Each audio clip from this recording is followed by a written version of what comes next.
কতক্ষণ লাগছে? 4 ঘন্টা। বুঝছেন নি দর্শক, 4 ঘন্টা। 4 ঘন্টা প্লাস। তো দর্শক আমরা আছি এখন লাকসাম ফয়েজগঞ্জ তেলের পাম্পে, ঠিক আছে? আমরা লাকসাম ফয়েজগঞ্জ তেলের পাম্পে আছি। এখানে তেলের সংকট এবং কি বাংলাদেশের তেলের সংকট, ঠিক আছে? এখানে যেই পরিমাণ মানুষ, মানে যত লম্বা সিরিয়াল, আপনি যে তেল লইবেন এই কোনো ওই নাই। এখন আমরা দুই একজনের জিজ্ঞাসা যে এরা কতক্ষণ লাগায় সিরিয়াল লাগায় এখানে আইছে।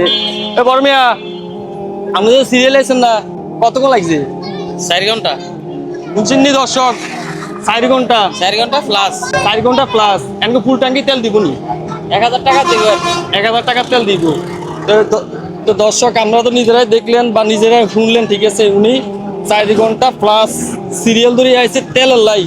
এবার চিন্তা করেন 1000 টাকার তেলের লাই যারা নোয়াখালীর থেকে বিভিন্ন জায়গা থেকে আসছে আর কি, ঠিক আছে? এখন তারা তো মনে হয় ফ্রিজে দিয়ে আমরা তেল শেষ হয়ে যাবো।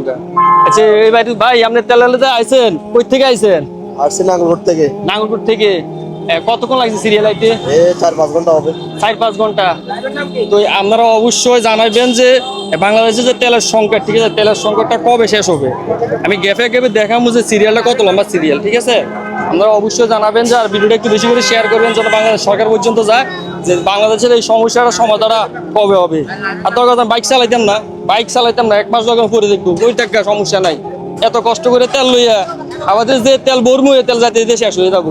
তো ভিডিওটা এই পর্যন্ত, সবাই ভালো থাকবেন, সুস্থ থাকবেন, আল্লাহ হাফেজ।